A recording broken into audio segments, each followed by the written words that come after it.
మాజీ సీఎం రాజశేఖర్ రెడ్డి సోదరుడు వివేకానంద రెడ్డి దారుణ హత్యకు గురయ్యి దాదాపుగా 6 ఏళ్లు గడుస్తుంది. నేటికి కేసు ఇంకా సాగుతూనే ఉంది. అయితే ఇటీవల సిబిఐ అయితే దాదాపుగా ఈ కేసులో మా విచారణ మొత్తం కూడా పూర్తయింది. తదుపరి ఆదేశాల ప్రకారం ఏదన్నా కోర్టు ఆదేశాలు ఇస్తే మేము ముందుకెళ్తామని చెప్పి సిబిఐ కూడా సుప్రీంకోర్టులో చెప్పడం జరిగింది. ఈ సందర్భంగా నిన్న సునీత, వివేక కుమార్తె సునీత, అల్లుడు రాజశేఖర్ ఇద్దరు కూడా కడప ఎస్పీని కలిసి బయటకు వచ్చి ప్రెస్ మీట్తో మాట్లాడారు. ఈ సందర్భంగా గతంలో కేసుని టీడీపీ నేతల మీద నెట్టడానికి అప్పట్లో జగన్మోహన్ రెడ్డి చేసినటువంటి ఒక విష ప్రయత్నాన్ని బయటపెట్టారు. వాస్తవానికి ఇదేమి కొత్తగా చెప్పింది కాదు. గతంలో సిబిఐ విచారణ సందర్భంగా కావచ్చు, తర్వాత మీడియాతో కావచ్చు, సునీత బహిరంగంగానే చెప్పారు. ఏంటి అంటే, వివేకానంద రెడ్డి చనిపోయిన తర్వాత ఆ పోస్ట్ మార్టానికి ఏమో బాడీ వెళ్ళింది, బయట ఏమో వీళ్ళందరూ వెయిట్ చేస్తున్నారు, అక్కడ సునీత కూడా ఉంది. అయితే ఒక లెటర్ తీసుకొచ్చి సంతకం పెట్టమన్నారు. ఏమని, ఏది అవినాష్ రెడ్డి వీళ్ళందరూ కూడా ఒక లెటర్ తీసుకొచ్చి సంతకం పెట్టమన్నారు. సంతకం పెట్టమంటే ఆవిడ పుట్టేడు దుఃఖంలో కూడా సరే ఏంటా లెటర్ అని చూస్తే, వివేకానంద రెడ్డిని చంపింది టీడీపీ వాళ్ళే. ఆదినారాయణ రెడ్డి కావచ్చు, బీటెక్ రవి కావచ్చు, అప్పట్లో టీడీపీలో ఉండి నిన్న మొన్న ఎగిరాడు కదా డిఎస్పీ మీద, సతీష్ రెడ్డి కావచ్చు, వీళ్ళే వివేకానంద రెడ్డిని చంపారు అన్నట్టుగా లెటర్లో రాసి ఉంది. అయితే వాస్తవానికి ఆవిడికి అసలు ఆ టైంలో ఏం అర్థం కాలే. ఎందుకంటే ఓ పక్క ఆ దుఃఖం నుంచి తేరుకోలేదు, అసలు హత్య జరగడం ఏంటని ఆ మైండ్ అంతా ఒక బ్లాంక్లో ఉన్న సమయంలో వీళ్ళది ఒక పేపర్ తీసుకెళ్లి సంతకం పెట్టమంటే ఆవిడ నిరాకరించింది. దీని గురించి తర్వాత మాట్లాడదాం, ఇప్పుడు ఎవరి మీద మనం నిందలేసి సంతకం పెట్టలేమంటే వాస్తవానికి కొంచెం ఫోర్స్ చేశారు. మేము చూసుకుంటాము. తర్వాత మళ్ళీ ఇదే సునీతను తీసుకెళ్లి తర్వాత స్టేషన్లో కంప్లైంట్ కూడా ఇప్పించారు. బట్ సునీత కంప్లైంట్ అయితే ఇచ్చింది, తన తండ్రి మరణం మీద అనుమానాలు నేను కంప్లైంట్ అయితే ఇచ్చింది, కానీ ఈ పేపర్ మీద అయితే సంతకం పెట్టలా. ఎందుకనంటే చూడండి, చనిపోయి పుట్టుడు దుఃఖంలో ఉన్నా కానీ కేసును పక్కదారి పట్టించడానికి ప్రయత్నం చేశారు. ఒకవేళ నిజంగా ఆ రోజు ఆ సునీత ఆవేశంలో సంతకం చేస్తుంటే ఇప్పుడు సునీత మీద తిరిగి నిందలేదు. ఆ రోజు నువ్వే కదా వాళ్ళు చంపారని ఒప్పుకున్నావు, ఈ రోజు ఎలా మాట మార్చావని చెప్పి తిరిగి నిందలేదు. వాస్తవానికి ఆ రోజు మొత్తం కూడా పక్కన సునీత వాళ్ళు చెప్పేది చూడండి, చంపిన వాళ్ళని పక్కనే పెట్టుకుని వాళ్ళు చెప్పినన్నిటికీ తల ఊపింది. వాళ్ళు కంప్లైంట్ ఇద్దామంటే వెళ్ళింది, వాళ్ళు వాళ్ళ మీద అనుమానం ఉందంటే నమ్మింది, వీళ్ళ మీద అనుమానం ఉందంటే నమ్మింది. వాస్తవానికి మొదట్లో టీడీపీ నేతల మీద అవినాష్ రెడ్డి, జగన్మోహన్ రెడ్డి వీళ్ళందరూ అనుమానం వ్యక్తం చేస్తే సునీత కూడా నమ్మిందంట కొంత. ఎందుకంటే పొలిటికల్ రీజన్స్, రాజకీయ కారణాలతో కొంత నమ్మాల్సి వచ్చింది. బట్ తరువాత అర్థమైంది ఏంటంటే, స్వయంగా బీటెక్ రవియే సిబిఐ విచారణ చేయించమని మొదటి డిమాండ్ చేశారు. గతంలో అందరికంటే ముందు డిమాండ్ చేసింది బీటెక్ రవినే. సో అప్పుడు సునీతకు కొద్దిగా డౌట్ మొదలైంది, ఇందులో ఏమైనా కుట్రకోణం ఉందా, నన్ను ఏమైనా తప్పుదారి పట్టిస్తున్నారా ఏంటని అనుమానం వచ్చింది. ఆ తర్వాత జగన్మోహన్ రెడ్డి ఇంటికి వెళ్ళి దీని గురించి మాట్లాడాలనుకుంటే ఆయన తప్పించుకు తిరగటం, ఒకసారి బలవంతంగా జగన్మోహన్ ఇంట్లో కూర్చుని మాట్లాడితే, నువ్వు అవినాష్ రెడ్డి గురించి మాట్లాడిన అవినాష్ రెడ్డి పేరెత్తిన బీజేపీలోకి వెళ్ళిపోతాడు, ఏమవుద్ది, ఉన్న కేసులకు ఒక కేసు యాడ్ అవుద్ది అని చెప్పి ఎప్పుడైతే జగన్మోహన్ రెడ్డి ఓపెన్ అయిపోయాడో అప్పుడు అర్థమైపోయింది, ఓహో దీంట్లో టీడీపీ నేతల హస్తం లేదు, మొత్తం వైసీపీ నేతల హస్తమే ఉందని చెప్పి సునీతకు అర్థమైంది. ఆ రోజు నుంచి కూడా న్యాయం కోసం పోరాడుతుంది. నిన్న కూడా ఆవిడ చెప్పింది అదే. ఇక్కడ ఏం చెప్పింది చూడండి, నాన్నను ఆ ముగ్గురే చంపినట్టుగా సంతకం చేయమన్నారు, లేక చదివాక నేను ఒప్పుకోలేదు, పులివెందుల్లో ప్రస్తుత పరిస్థితులు భయపెడుతున్నాయని చెప్పి నిన్న మాట్లాడింది. వాస్తవానికి వివేకానంద రెడ్డిది శుక్రవారం నాడు జయంతి ఉంది. జయంతి సందర్భంగా కడప వెళ్దాం అనుకుంటే వాళ్ళ తల్లి ఫోన్ చేసి, నువ్వు రావద్దు, ఇక్కడ పరిస్థితులు బాగాలేదు, కొంచెం ఇబ్బందికరంగా ఉన్నాయని చెప్పి సునీత తల్లి ఫోన్ చేసి చెప్పిందంట. వివేకానంద రెడ్డి గారి భార్య ఫోన్ చేసి చెప్పిందంట. ఆశ్చర్యపోయింది, ఇదేంటి కడపలో అంటే వాస్తవానికి అంత ఈజీగా కడపలో రాజకీయాలు మారతాయా అంటే అంత ఈజీగా మారవు. వాస్తవానికి ప్రజలు మారారు, కానీ వైసీపీ గోండాయిజం, రౌడీయిజం ఇంకా మారలా. నిన్న కూడా డిఎస్పీ మొహం మీద ఏలు పెట్టి బెదిరిస్తారు. అవినాష్ రెడ్డి, సతీష్ రెడ్డి వీళ్ళందరూ వెళ్ళిపోయి డిఎస్పీ మొహం మీద పెట్టి ఏలు పెట్టి బెదిరిస్తారు. ఏం మాట్లాడుతున్నావు, నీ అంత చూస్తామన్న స్థాయిలో ఒక డిఎస్పీని బెదిరిస్తారు. అంటే వ్యవస్థలన్నీ వీళ్ళ చేతిలోనే ఉండాలి. వీళ్ళ అధికారం దిగిపోయినా, కడపలో ప్రజలు చావు దెబ్బ కొట్టినా వీళ్ళ బలుపు మాత్రం దగ్గర, వీళ్ళ అహంకారం మాత్రం దగ్గర.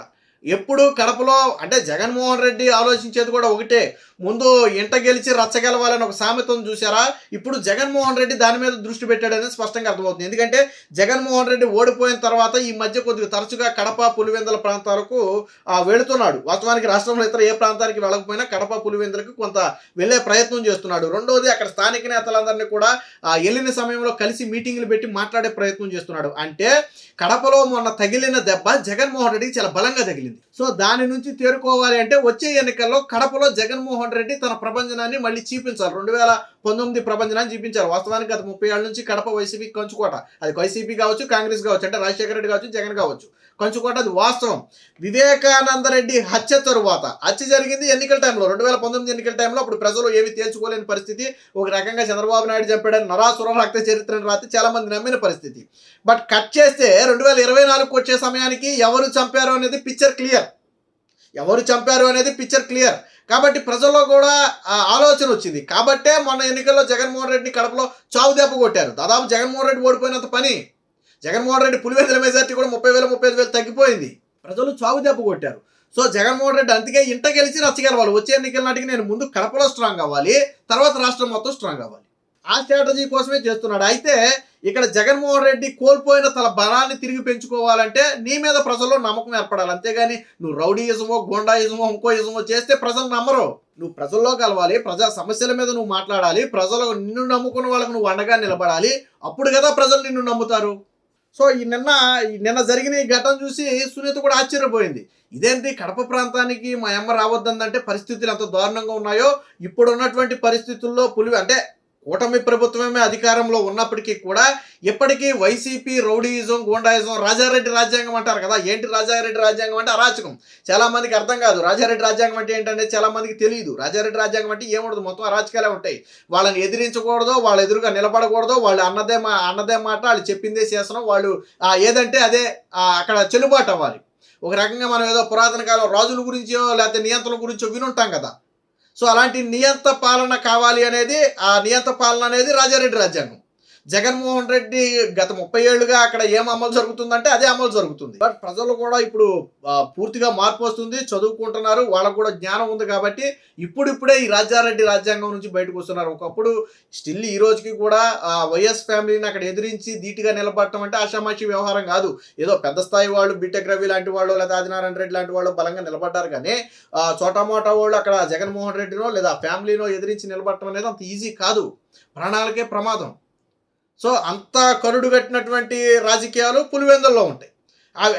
సాధారణంగా కడప రాజకీయాలు అంటే చాలా మందికి అవగాహన ఉంది. కాదు ఇప్పుడు వచ్చిన వాళ్ళకి పెద్దగా అవగాహన ఉండదు. ఇప్పుడున్న యువతకి చాలా మందికి అవగాహన ఉండదు. అందుకనే చంద్రబాబు గారు రాజారెడ్డి రాజ్యాంగం చేయాలనుకుంటున్నారు, రాజారెడ్డి రాజ్యాంగం చెల్లదు, ఇక్కడ అంబేద్కర్ రాజ్యాంగం నడుస్తుందని చెప్పి చంద్రబాబు గారు ఎందుకు పదే రాజారెడ్డి రాజ్యాంగం అంటారంటే ఆ రోజుల్లో జరిగినటువంటి అరాచకాలు అవి. తాత పోలికలే జగన్మోహన్ రెడ్డికి వచ్చాయి అనేది చాలా మంది బలంగా చెబుతున్నటువంటి మాట. జగన్మోహన్ రెడ్డి గురించి ఇంకా వెళ్ళాలంటే డీప్గా ఇంకా సబ్జెక్ట్ అంతా డైవర్ట్ అయ్యి కొద్దిగా బయటకు వెళ్ళాలి. కానీ కాకపోతే ఇప్పుడు అది సందర్భం కాదు కాబట్టి ఇప్పుడు మాట్లాడట్లేదు. కానీ అంటే చూడండి, ఆ రోజు వివేకానంద రెడ్డి చనిపోయిన రోజే సునీత తీవ్ర దుఃఖంలో పోస్ట్ మార్టానికి బాడీ వెళ్ళి బయట వెయిట్ చేస్తుంటే ముగ్గురు చంపారని చెప్పి సంతకాలు పెట్టమన్నటువంటి పరిస్థితి. వీళ్ళే నరాసుర రక్త చరిత్రను రాశారు. మరి కాదు, ఇందులో ఉంది అవినాష్ రెడ్డి ఫ్యామిలీ లేకపోతే జగన్మోహన్ రెడ్డి సన్నిహితులు అని తెలిసినప్పుడు వైఎస్ఆర్ సుర రక్త చరిత్ర అని రాయొచ్చు కదా. నువ్వు నరాసుర రక్త చరిత్ర అని ఇంటి పేరు పెట్టినప్పుడు నీ ఇంటి పేరు కూడా పెట్టి రాయొచ్చు కదా. వైఎస్ఆర్ సుర రక్త చరిత్రను పెట్టి రాయొచ్చు కదా. ఆ రోజు పైగా ఓపెన్గా సమర్థించుకున్నాడు జగన్మోహన్ రెడ్డి. అసెంబ్లీలో అవినాష్ రెడ్డి చంపాడు అని బలంగా చెప్తుంటే లేదు చంపలేదని ఓపెన్గా సమర్థించుకున్నాడు జగన్మోహన్ రెడ్డి. బట్ కడపలో మన ప్రజలు అంతిమంగా తీర్పు ఇచ్చారు. కాకపోతే ఏదో సౌదపి కన్నులు అట్టబోయినట్టుగా మొత్తానికి అవినాష్ రెడ్డి అయితే ఎలాగో గెలిచాడు. కానీ వాస్తవానికి కడపలో జగన్మోహన్ రెడ్డిని ప్రజలు దారుణంగా ఓడించారు. ఎందుకు ఓడించారు అంటే వివేకానంద రెడ్డి హత్యను ఎవరు చేశారు అనేది ప్రజలకు పిక్చర్ క్లియర్గా ఉంది. ఏది ఏమైనా జగన్మోహన్ రెడ్డి వేసే ఎత్తులు ఎలా ఉంటాయంటే జగన్మోహన్ రెడ్డి అన్నీ కూడా పక్కాగా ప్రీప్లాన్డ్గా సిద్ధం చేసుకుంటారు. కాకపోతే కర్మకాలిపోయి ఈ మధ్యన ఏది పట్టుకున్నా ఎదురొస్తుంది. ఏదో దరిద్రం నెత్తి మీద ఉంటే అట్టుపడిదన్న పళ్ళు ఊడిపోద్దని చెప్పి పాతకాలపు సామెతలాగా జగన్మోహన్ రెడ్డి కొంతకాలం అబద్ధాలు లేకపోతే తన మీడియాను అడ్డం పెట్టుకుని ప్రజలను నమ్మించో పబ్బం గడుపుకోగలిగాడు, ఒకసారి ముఖ్యమంత్రి కాగలిగాడు. బట్ ఎల్లవేళలో అది చెల్లదు. జగన్మోహన్ రెడ్డి నిజరూపం తెలిసింది. 5 ఏళ్ల పాటు జగన్మోహన్ రెడ్డికి సాక్షిలో జాకీలు పెట్టి లేపి దేశంలోనే ఇలాంటి ముఖ్యమంత్రి లేడని సాక్షిలో ప్రచారం చేసిన ప్రజలు దేగల ప్రతిపక్ష హోదా కూడా ఇవ్వాల. అంటే జగన్మోహన్ రెడ్డి సొంత ఛానల్ ఉందనో లేకపోతే ఆ సొంత పేపర్ ఉందనో ఏది పడితే అది రాస్తే ప్రజలు నమ్ముతారంటే నమ్మరు. ప్రజలకు కూడా వాస్తవాలు తెలుసు. వాళ్ళకు కూడా కొద్దిగా జ్ఞానం ఉంది, చదువుకున్నారు కాబట్టి వాళ్ళకు కూడా వాస్తవాలు తెలుసు. కాబట్టి అటు సాక్షిని కానీ ఇటు జగన్మోహన్ రెడ్డిని కానీ ఇక ప్రజలు నమ్మే పరిస్థితి లేదు. స్టిల్ ఈ రోజుకి పులివెందుల రాజకీయాలు ఇంకా జగన్మోహన్ రెడ్డి కంట్రోల్లోనే ఉండాలని ఒక ప్రయత్నం అయితే జగన్మోహన్ రెడ్డి చేస్తున్నాడు. ఒక రకంగా రాజారెడ్డి రాజ్యాంగాన్ని మళ్ళీ తిరిగి కడపలో అమలు చేయాలనే ప్రయత్నం అయితే చేస్తున్నాడు. బట్ కూటమి ప్రభుత్వం ఉండగా ఆటలు సాగవు. చంద్రబాబు గారు ఉండగా ఆ ప్రయత్నాలు సాగవు.